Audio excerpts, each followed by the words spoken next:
everyone. So today I'm going to show you how I make bread. Now there are many reasons why you would want to make your own. Of course, it's very convenient to just go to the store and buy some, but you will notice there's a different texture and certainly a different flavor when you're making your own. And that's because it's up to you and how long you do the process and how you end up doing it. The recipes are really simple. And as far as variation, I have two. Of course, you can elaborate on those two, but the two are very distinct, different ways of doing it. So one way, which is the short way, is what I call a quick bread. It's a great way to make dinner rolls, and it's really more like a cake or a muffin method because there really is no yeast involved at all. It's really using leavening, so it will use baking powder and baking soda. It does make for a very light and very fluffy dinner roll type bread, and it's going to resemble more of what you find in the store, especially the sliced bread, where it will have uniformed, like a sponge-like interior, where the simple loaf method that I'm going to show you today is going to have very distinct patterns within the bread because you are pulling and stretching the proteins inside the bread, and that's going to give it that layered texture, so when you break it apart, it will shred, where the quick bread will not. So it's also going to be a lot less starchy and crumbly. And of course, with both methods, you have the sky is the limit as far as the flavors and combinations that you can do with them.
Okay, so now that the yeast has proofed, we've mixed it into a consistency that would actually make a dough.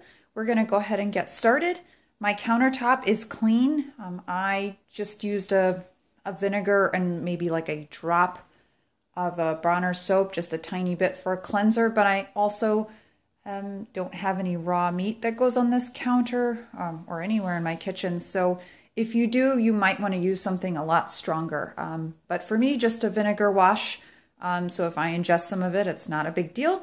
And it definitely cleaned it up nicely. So I'm going to go ahead and get started. The first thing I'm going to do is actually take off any jewelry I'm wearing, because getting dough up into the facets really kind of sucks. Now this is pretty sticky. So I'm going to lay down a bit of flour. This dough is really forgiving. And what I mean is it'll take some abuse, which is good if you're a beginner because everyone's always so unsure of how rough or how delicate to be with this. And it really doesn't matter. I've even surprised myself at what it can take, where I just changed my mind halfway through and decided, you know what, I'm not going to do a loaf. I want to just make pizza. And I rolled it out thinking this thing is going to be so flat and lifeless. And it wasn't. It turned out great. So it's really surprising what it can take as far as abuse, especially since at that point it was already way past the first hour and a half, which meant after that I didn't have much time for the yeast to still be alive for it to do what it does. You really have 2 hours for this. The yeast themselves, they have their normal lifespan and they just don't live that long. So really once that time is up, nothing more is going to happen with your bread. And so if you really want the most flavor, you really just have that 2-hour window. There are ways of extending it, making the yeast live a little bit longer, and that is with refrigeration. But I think that's more for someone who's a bit more advanced to really get that very robust flavor. So in the beginning, I'm just being a bit gentle. I'm just rubbing, because I want to get the proteins in there to start binding. This is rather warm, and just like the proteins in your own muscles, it's really not a good idea to start working them when they're cold. So this is, in a sense, a warm-up for the bread, because if I'm too rough in the beginning, you'll rip something, just like you will injure yourself at the gym if your muscles are not primed and ready to go. So I can feel with my hands that it is getting more supple, which is good. So I'm just being not terribly delicate, but I'm not being an absolute brute in how I'm working it. I'm being careful to just use my palms. If you're able to see, I cannot see the camera eye, so I have no idea what you're seeing. I hope you are able to see at least my hands, so I'll actually come this way. So you can kind of see how I'm doing this. Really just using my palms like you're massaging someone. Okay, so the point of this is to really teach you very basic techniques. There's a lot of literature online of like exactly how to fold this. Do you pull it out and fold it in like you're folding a shirt? And I never seem to have those work too well for me. It seems like the more complicated the method, the less I actually saw of it being worth my while. I could not tell a significant good difference. If anything, I noticed maybe not as good a performance. So I've kind of thrown those ideas out, and I'm really just going back to the old tried and true of just working the dough and not being so worried about exactly how you're doing it. There's also a lot of talk about worry about air getting in between, how you're folding this. But the reality is that the yeast, just having their normal functions, are going to create the air that you need, which is what they exhale. So again, don't be so worried about those technical differences between styles. I personally have never had them work too well for me. So I think that's pretty good. And I think it's good, not because of the way it looks, but the way it feels. It feels very incorporated and homogeneous.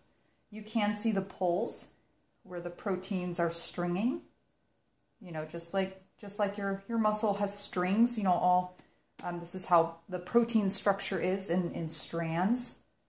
And so that's what it's doing. It's behaving just as it should. Okay. So I'm just going to form this into a ball. Okay. And now we're going to go back to this. I'm not worried about all these bits here at the bottom. Really not a concern of mine. What I want to do is keep this warm, because the yeast in here like warmth. And so long as I leave them out, it's technically winter here, so I don't want to leave them out. So they are nice and warm. And I'm going to use a damp tea towel or a tea cloth, because they don't have that style of weave, doesn't have the lint that you'll find in a regular kitchen towel. If you don't have that though, what I'm going to show you is with a paper towel. Now paper towels can be tricky because they are so fibrous, and this dough would love nothing more than to grow into each of these fibers as it expands, and it will just be a nightmare to take off. So I don't really want to lay it directly on top. I get it wet so it sticks to the rim like that. Now another thing you can do too is, I know the old method is to spray oil on top of this. I do find that a bit difficult to do without buying an aerosol sprayer. And the pump versions really don't do so well.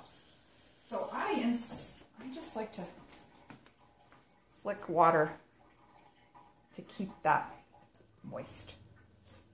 Here we go. Nice and moist. So see, so that would, it's getting to where it would be a little too sticky for me to knead. But I think that will seal it nicely. And I've never had ill results doing it this way.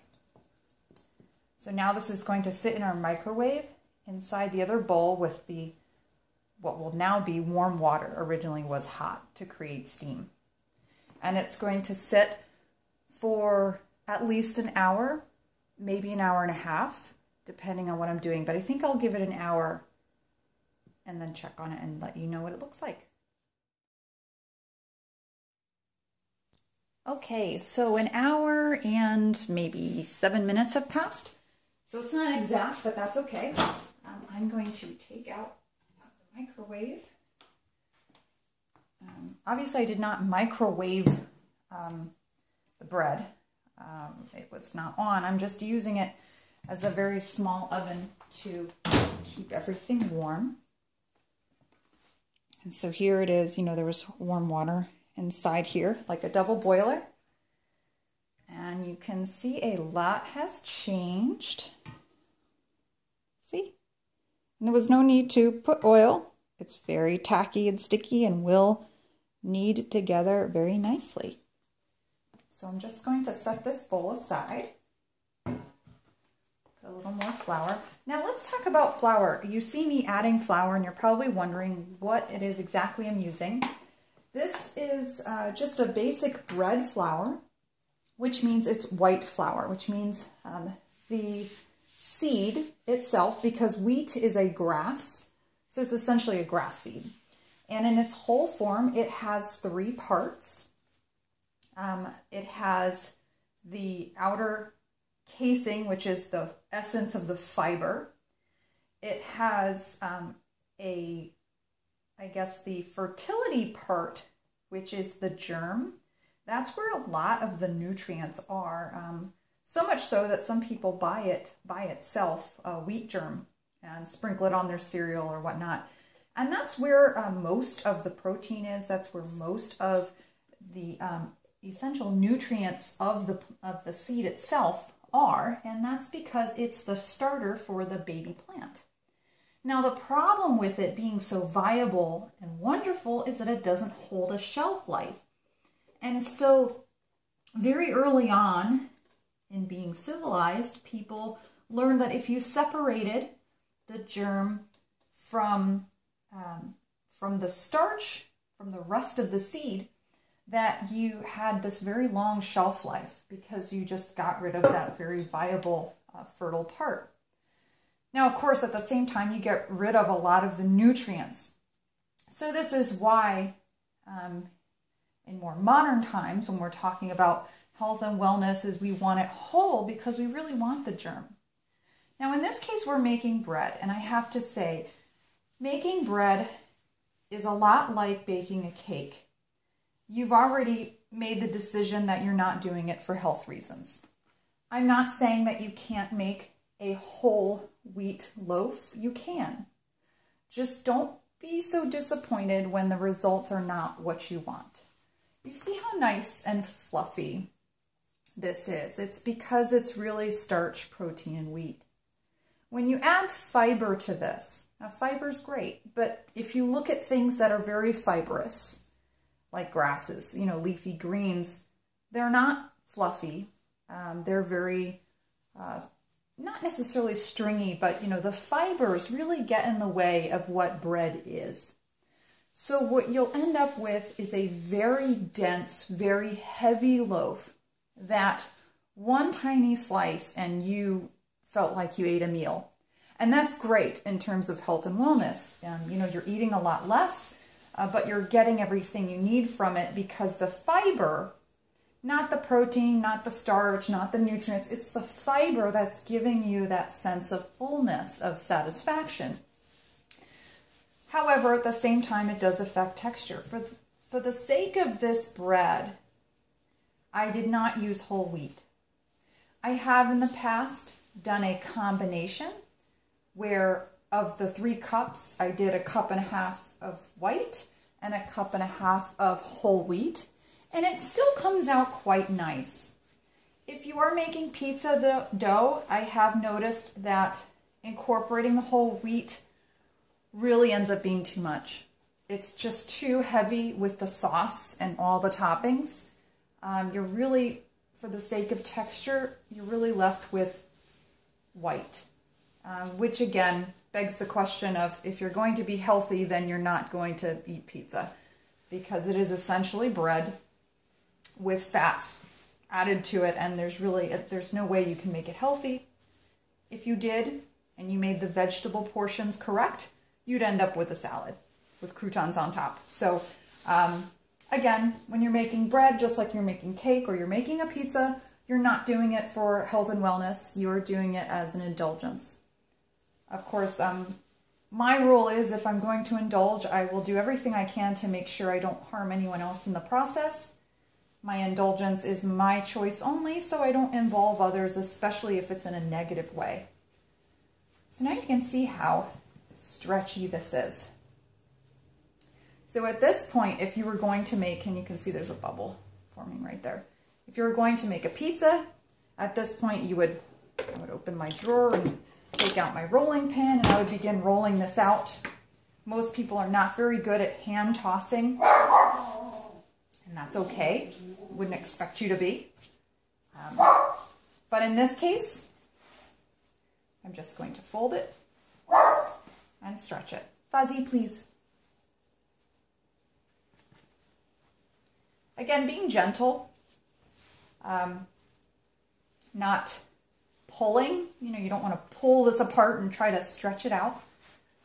Just folding and kneading, and it just made a noise because one of the bubbles burst. I will be leaving this for another hour, so I'm not worried about what I'm losing. I know some literature will say that this is bad doing this, but if I want a really hearty texture, I really need to work these proteins a little bit more. Okay, so we're in the home stretch, and in, oh gosh, less than 10 minutes, in a couple minutes, it will officially be the full 2 hours. And basically what I have here is my baking tray ready to go. I've already checked my oven to make sure there's nothing in there. I think almost everyone uses their oven as additional storage. So before you turn it on, make sure it is empty. And we're going to go ahead and get this heated up. So I'm going to begin baking, and I'm going to double check here. It is going to be at 350, which is normal for baking, be it a cake or bread. 350 degrees is a great temperature to get it cooked all the way through prior to burning the outside. Go ahead and start that, and it's going to preheat and get going. Now, while I wait for this to heat up, which is really just a couple minutes, I wanted to show you some of the other ways that you could do this. So this recipe I did today was the simple loaf. Very simple. I think the only thing I added was carraway because I do like rye and a rye blend. But there are so many variations you can do. So other than a whole loaf like I'm doing today, what you can also do is while you have it still on the counter and you rolled it out like I described with a pizza dough, if you roll it out as far as you can get it real thin, and in a food processor, you can process spinach, roasted garlic, and even some caramelized onions would be really nice. You know, seasoned well, salt, pepper if you like, and you spread that over like a very long pizza. But instead of leaving it flat, you then log roll it like you would a cinnamon bun. And you roll that up, and then you take that and you put it on your baking dish, and you would bake that. That is a fantastic thing to bring to a party or an event where it's going to be different. You know, even though you're bringing bread, it will be something different. Everyone will enjoy, and as you cut it, it will have the pinwheel with all of the lovely spinach and garlic and onion that you had on the inside. And it's really, really good. So that's just another way of doing the same thing. So I have just my plain nonstick baking pan. I also have this pizza wheel here to show you that if you decided you wanted to do mini loaves, this or a knife is really the best way to do it. Don't try to rip the bread while it's raw into pieces. It'll be very stretchy and very difficult to get an even piece. So just, you know, cut through it. Another thing too, as far as divvying it up, is if you have the large muffin pans, you know, the bigger sized ones, that would be a good thing to where before the second rise, if you decided you wanted to do like dinner roll style size, you would just plop the little pieces that you cut off into each little slot, and then take that whole thing and put it up into your microwave to rise a second time, and you'd get that perfect little dinner roll portion. So that's great for families. It's a little more presentable. But for me, I'm mostly making this just for myself or for a second person, and I do prefer the more rustic style and just cutting my piece from the loaf. So I'm going to go ahead and take this out. Another thing too, talking about texture, is I really like my bread more like the rustic pan de pueblo, or I guess peasant bread. So that was why I needed it a second time. If you don't like that, if you like your bread a lot fluffier in texture, then just do the first portion like I did, and instead of taking it out after the first hour and kneading the dough, just leave it in there and let it rise for the full 2 hours. And then at the end of the 2 hours, just take it out as I'll do now and just dump it onto the pan and bake it, and it's ready to go. So you can see it has risen a second time. So it's back to the height that it was before. So like I said, if you like it a lot fluffier, it would have been up to here really big. This is not absolutely necessary. I just had some left over. These were just raw oats that I milled into a flour for a different recipe. So I'm just going to sprinkle it down here just as a part of my nonstick. Not necessary really at all to do this. It should be fine without it, but I have it, and it's not in an enough amount that I can really do anything else with it, so it's just going to be for the bottom of this. For pizza dough, it's very traditional to either use some leftover flour or to even use some cornmeal. But that's often because you're using a pizza stone, and it will stick to the stone. So this being non-stick, it's completely an option, up to you whether you want to do that. Actually, instead of using my nails, let me use, I do have a spatula. Where is my, yes, here we go. This from my rice cooker will do a better job of cutting this down. So I'm just going to release this from my bowl.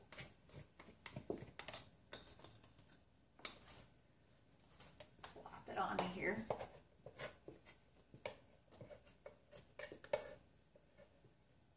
Ideally, you would have already had it into the finished form,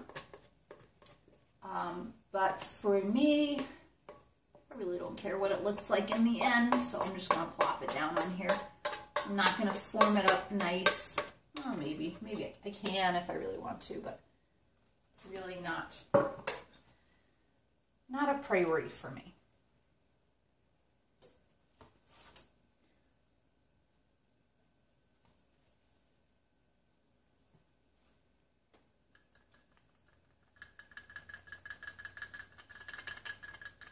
Not necessary, but just going to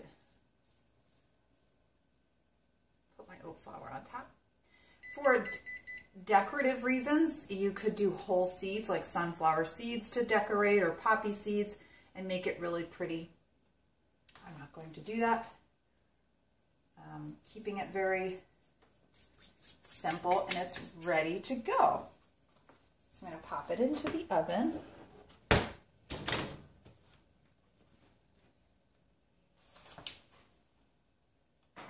There we go.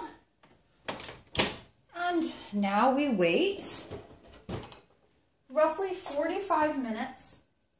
So in the meantime, I'll just clean everything up. Get this into the sink and wash these so they're done. And it's finished.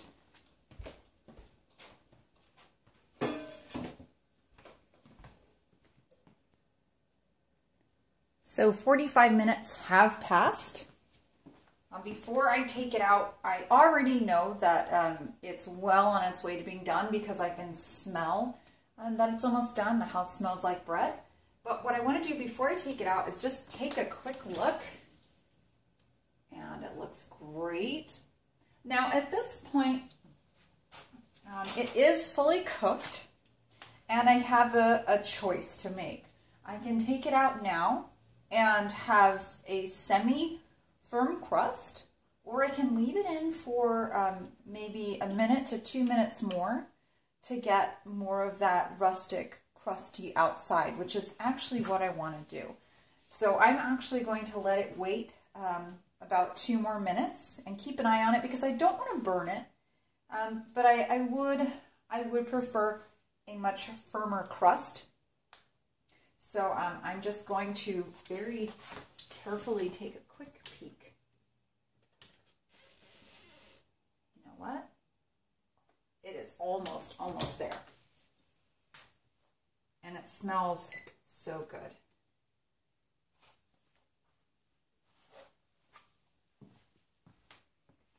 Okay, I think it is done. Turn this off and show you what it looks like.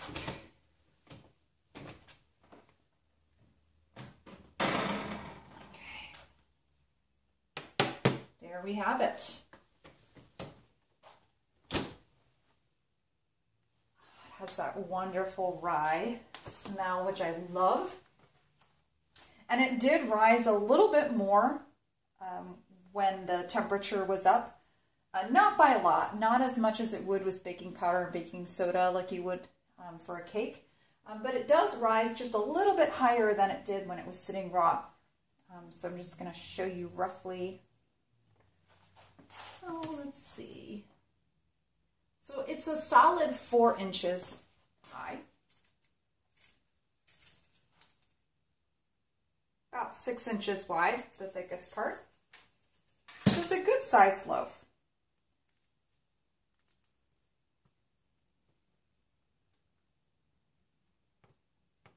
Yeah, and I can tell the outside is definitely nice and crispy, but when I knock it gently, I can feel a vibration inside, which is the soft inner parts, so it's perfect. So now I'm just going to let it cool, probably about 10 minutes, no more than that before I cut into it, and I'll show you what that looks like.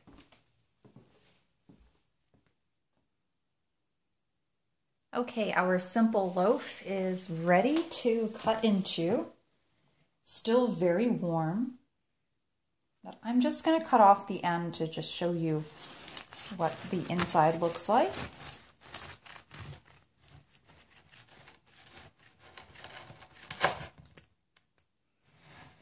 There you have it. Steaming, still very hot.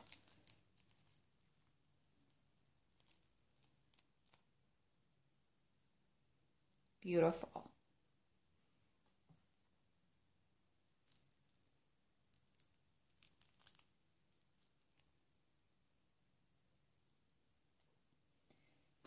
Now there are some great spreads that you can use. Obviously, if you have an infused oil, this would be wonderful.